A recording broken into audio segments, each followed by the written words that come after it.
Hello, my name is Cameron Peters, and I'm a student at University of Houston Clear Lake, and this is my presentation on instructional design and technology and extension programs. Instructional design and technology. How long has it been around? What even is it? And then how does it play a role in what I do? Well, these are a few questions that we'll answer right here, just general IDT, as well as how it plays a role in extension programs. Instructional design and technology has been around since the 1950s and is constantly evolving. In 1963, the first definition of IDT was focused on the design and use of messages which control the learning process. That's from Reeser and Dempsey. To the latest AECT's 2008 definition stating, the study and ethical practice of facilitating learning and improving performance, and managing appropriate technological processes and resources. Also from Reeser and Dempsey. Both definitions include learning in some form or fashion. In the first definition, it points out the learning process, while in the second definition, it puts learning in the form of facilitating and improving. Both are valuable and still play a role in IDT today, especially in the field of education. Texas A&M AgriLife Extension Service is involved in IDT and making an impact, but not as strong as we could be with technology available. And so that's why I chose my current career as my example for this case analysis.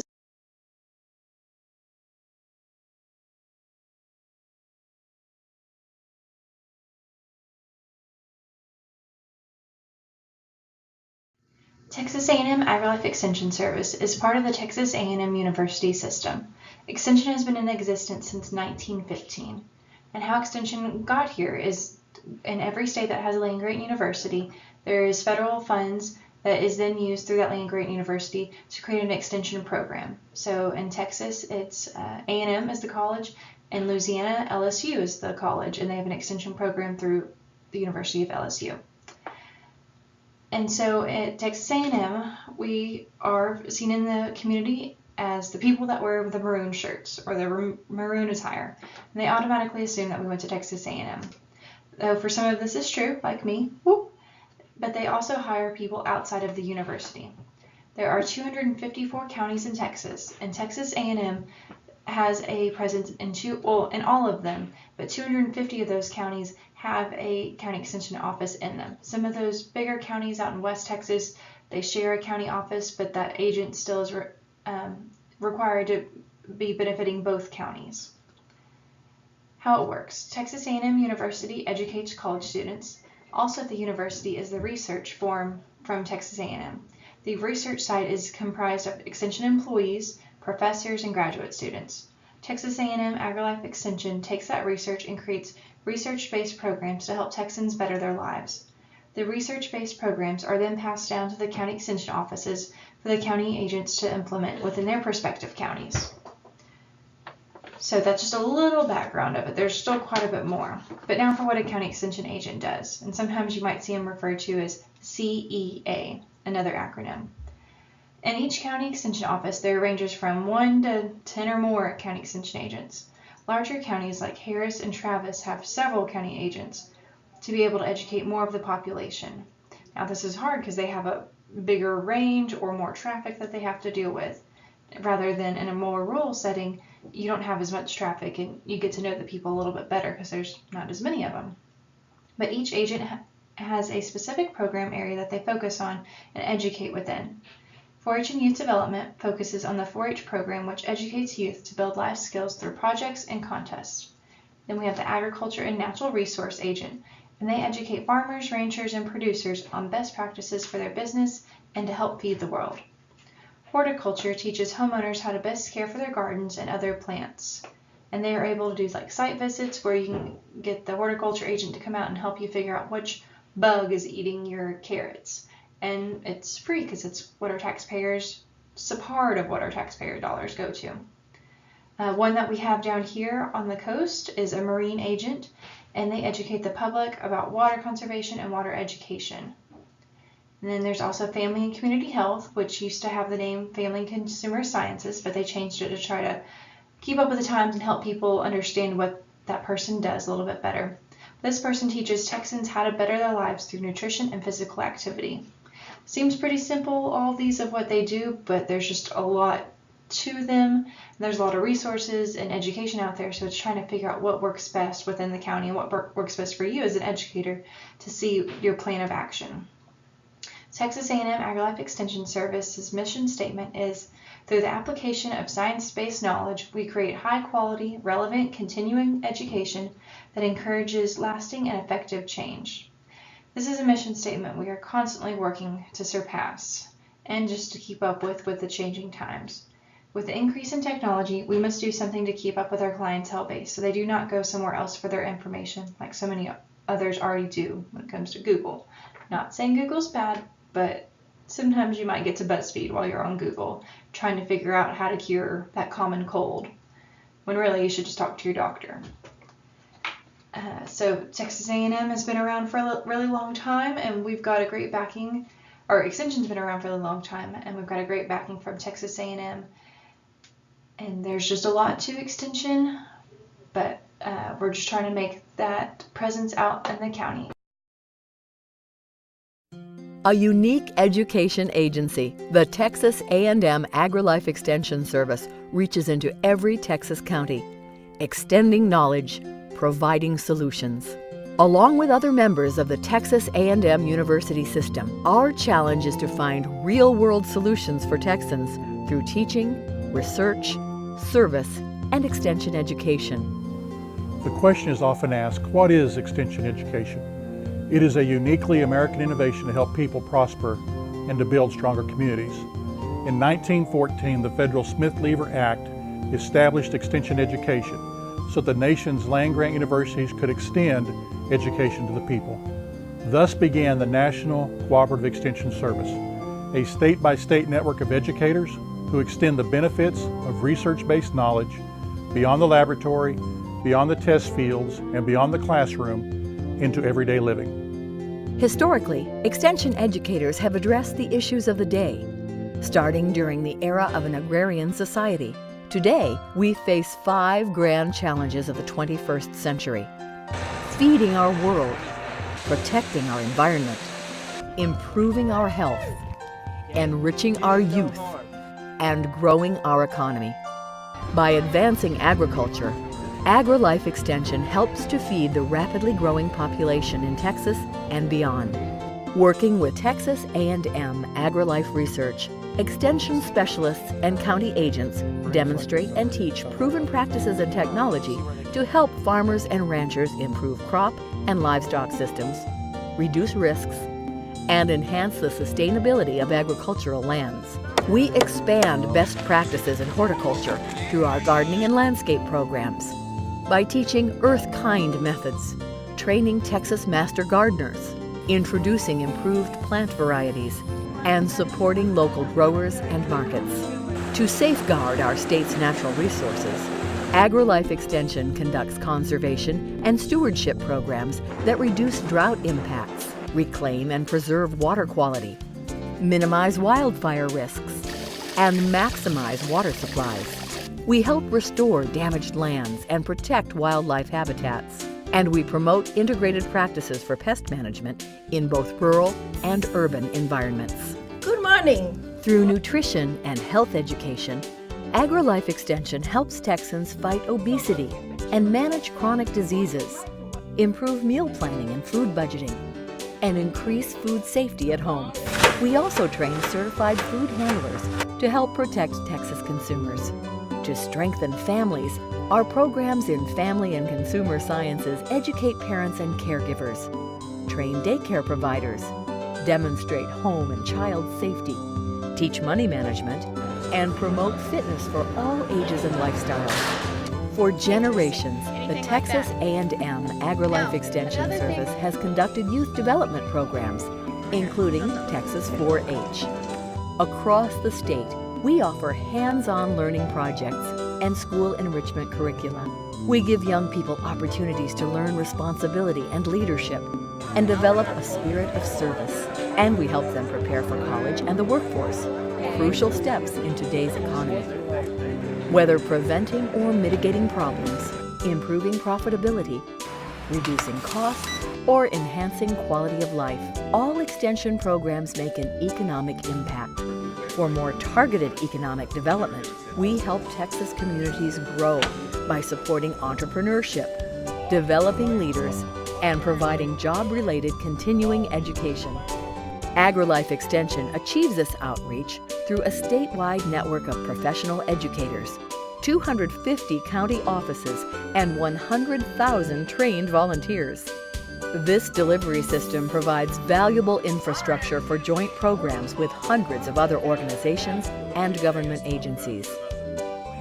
By engaging with researchers, funding partners, collaborators, and volunteers, we make the most of our capacity to deliver lifelong learning opportunities to the people of Texas. Whether we are teaching programs face-to-face, giving demonstrations, conducting field days, creating web-based resources, or answering questions one-on-one, we use our expertise, our experience, and the land-grant university resources to serve you. In the 21st century, the Texas A&M AgriLife Extension Service will continue to extend knowledge and provide solutions for all Texans. Although we face the challenges of the future as a global society, AgriLife Extension knows that you, your family, and your community make up that society, and we will keep reaching out to you for a lifetime.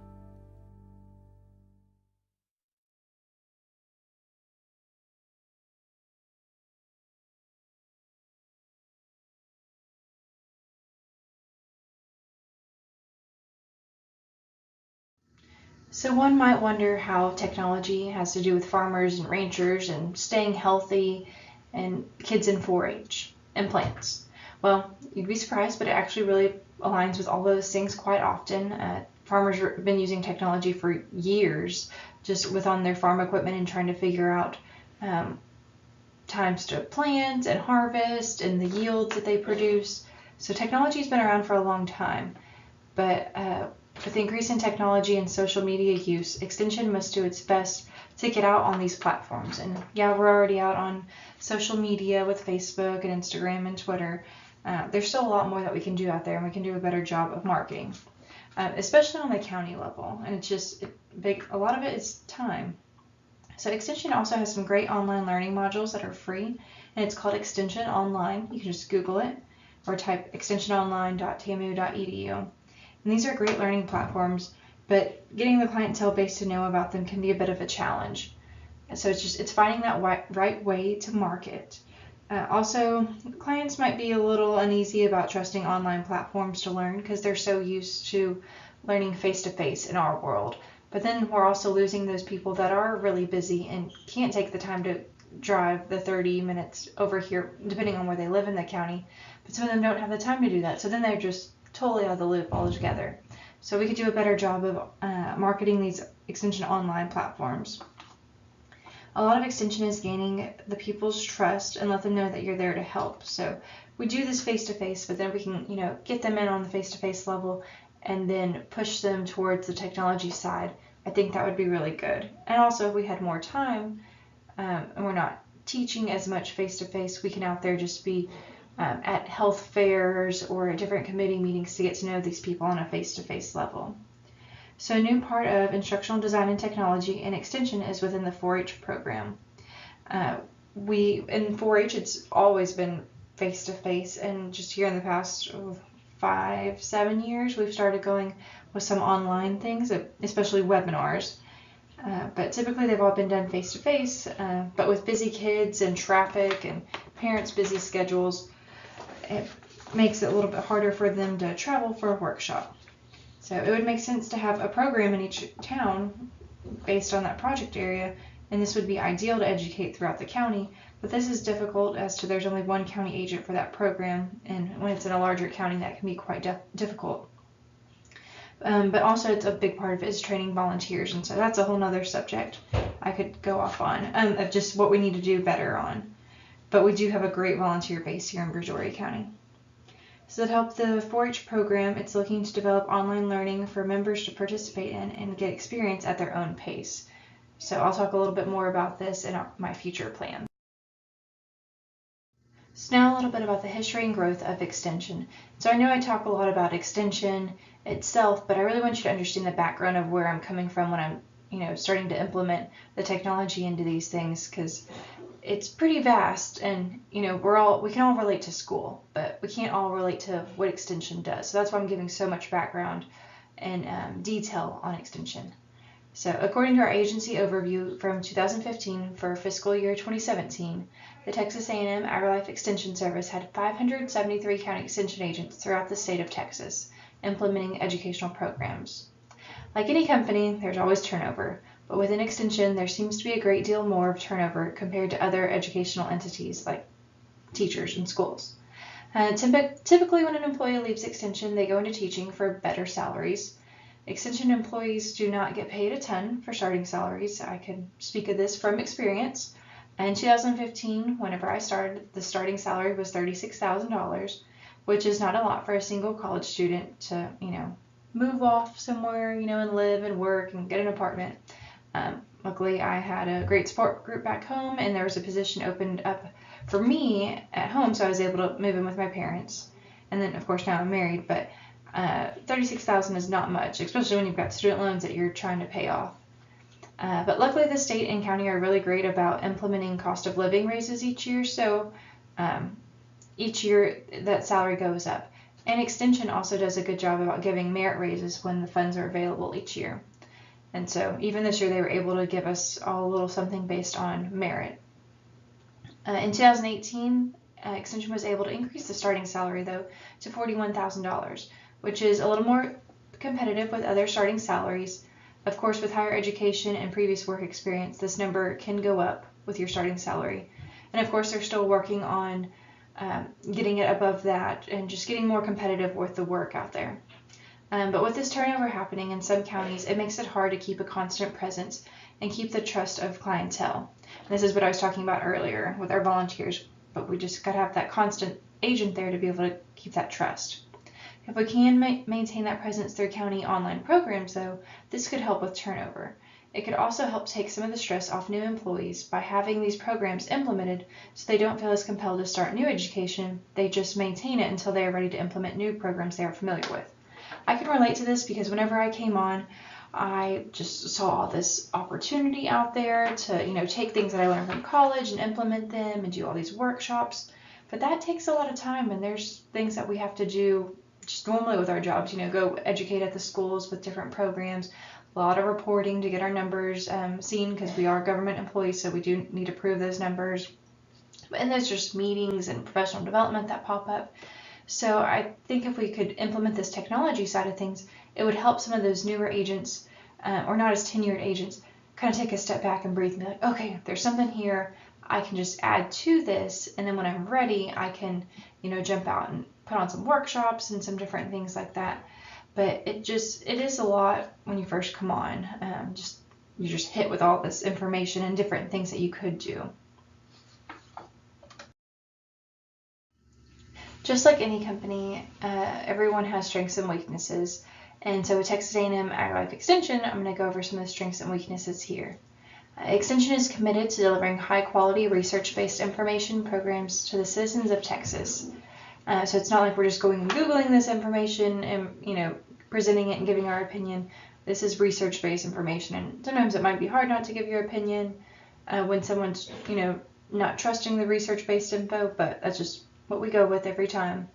And so it's just, having that strong sense of importance and reliability there is a big one. So Extension has the backing of Texas A&M University as the land-grant college of Texas, and this provides resources and funding for the thousands of programs offered to Texans. With 250 county offices and 573 county employees, Extension has a strong representation throughout the state. There are also 238 specialists throughout the state that specialize in various fields of expertise to be able to constantly be developing resources, educate at workshops when we need a specialist there, and help lend a hand when needed. Last year when Hurricane Harvey hit, Texas citizens, Texas A&M AgriLife Extension had the resources and partners throughout the state that stepped in to help financially and physically. As for instructional design in Texas, As for instructional design technology, Extension has Extension Online to help with education, but not everyone knows about it. It is a valuable resource that we should be better on marketing. Extension does host professional development opportunities for us to learn more about implementing technology in the workplace, but we are a little behind at the county level of putting it to use. And it can also just be hard to take time to stop and, market something and putting it to good use and putting it out there for your clientele to know about it. Now for some weaknesses. As I just mentioned, there are resources that Extension has, but they have not been well marketed at the county level. Also, as agents, we have a lot on our plates that we are responsible for, and it's hard to step away from the normal of what is done to learn about new technology to implement and to find time to watch a webinar to learn how to implement an online program. We do go to professional development trainings to learn about technology, but the component we are missing is getting the hands-on opportunity to create the programs ourselves, or at least to play around and edit them. Because as soon as we get back to our office, we revert to what we were doing before, the same. Another weakness is that Extension is so broad, so it can be hard to concentrate on a few things and be excellent at them, rather than be the jack of all trades on something. And so it's just a little tricky to do that sometimes. And since Extension is so widespread with hundreds of employees, it is hard to purchase equipment and software to be used at the county level because it can be so expensive. So the design concept is typically done by the specialist, and then they push out the videos and programs to the county offices. This can be frustrating because as county employees, we know what our clients need, and it would be easier if we could do it at our level. So there's some things that I've even started to do to maybe start creating some videos at the county level, because that way they also include people from my county, and it's not, some model from somewhere else or actor. It's, real people that they can relate to and they might know. So I'm not saying that Extension is, way at the bottom of the list of, people involved in technology and instructional design, because we do have some current strategies of different things that we're doing. So the current strategy right now is left up to the county agents to do what they need to reach their clientele. Of course, there are some that embrace this and are willing to try new things, and others that stick to the old school ways of implementing programs. Not that this is a bad thing, but to be able to reach more people, sometimes we have to do things with technology and putting them online. Besides Extension Online, Extension also offers 2 online programs that are fairly easy to use to implement our programs. This is Qualtrics and WebEx, and of course these are only for employees. But Qualtrics is an online program that we can create surveys with. I've also learned from other agents that they use it to make scenario practice classes and quizzes for 4-H members to practice for a contest. If you're familiar with livestock judging, you have, say, 4 different heifers out there, and you've got to place them from top to bottom. So having those pictures and maybe some helpful hints in there of, what they should be looking for is a way that we can use Qualtrics. I really like this strategy, and I'm looking forward to implementing it with the programs that I do. The other program is WebEx. It is a web-based meeting room like Skype, but with WebEx you can schedule a meeting to take place and include your slides or show your screen while having the meeting. So if you're trying to teach someone how to use a new online system or show them something on your website, they can see it step by step, and you are able to record the presentation so people can refer to it later on when they have time to learn. WebEx is great for meetings. I'm using it today actually as we have our annual 4-H budget meeting, because our meeting's not till 6:30 and some people don't get off till 5:30, 6 o'clock, get the kids, feed them dinner, do the homework. It's hard for them to drive the 30 minutes to our office. Now, of course, for some the drive is only 5 minutes, and so those are the ones that are probably going to show up face to face. But those that have kids and, just long day after work, you don't really want to drive, they're able to participate from their house and see everything that's going to be going on. So that's going to be exciting to test that out tonight, and then we're hoping to implement that with our other programs and meetings that we do so people can still participate or just refer back to it afterwards. And so it'll be good that they can participate from the comfort of their own couch. And these are strategies that we're hoping to keep implementing, and then we're hoping that Extension might come out with some other ones that we can use. So the future's coming up really fast. It's actually going to be here tomorrow. And so we have to do something to be able to keep up with it and be able to educate our clientele. So I'm currently working with other county agents, and we've created a Facebook project group for project areas in 4-H, entomology, bugs, clothing and textiles, food nutrition, photography, consumer education, and livestock, and then we're looking to expand from here. We will all take turns creating an assignment, and this is something that can all be done, say in October. We can plan out the whole year for January to December of the year 2019. And the nice thing with Facebook is that we can go ahead and schedule them so it knows, if we pick the 15th of each month for a different assignment to come out, it'll do that.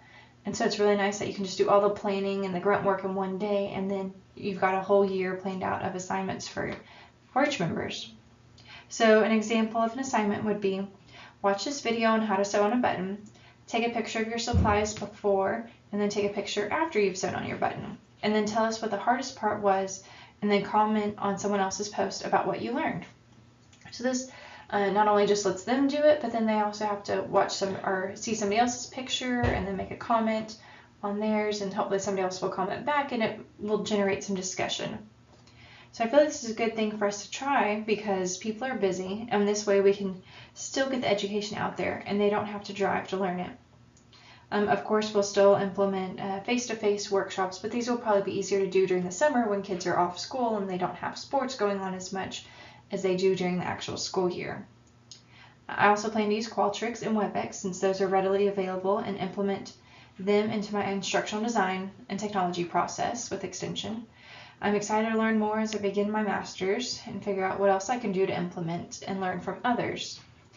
I would also like to create other assignments and resources and update our 4-H website to have the option for members to gain life skills without having a Facebook, because not everyone has one. So I'd like to kind of put the same spin on it, but on our website, and then there would be kind of different lessons for them to go through there. Some of them might be a little bit more in depth than the ones that I put on Facebook. But for now, I'll do my best to concentrate on one new program at a time instead of spreading myself too thin. I do get excited about what can be done in my career with technology, so for now. So of course, we don't have all the resources and the time in the world to be able to get everything done. If we didn't, then we wouldn't have any problems. So there's a couple problems, specific problems that we have in Extension, and I believe the main one is time. And then of course, the access to resources. It is hard for employees to find the time to stop and learn something new. That is why I enjoy professional development that is outside the office rather than through WebEx, because during WebEx I find some other things to do, check my email, work on a flyer, and I multitask. And I don't get as much out of the WebEx as I should.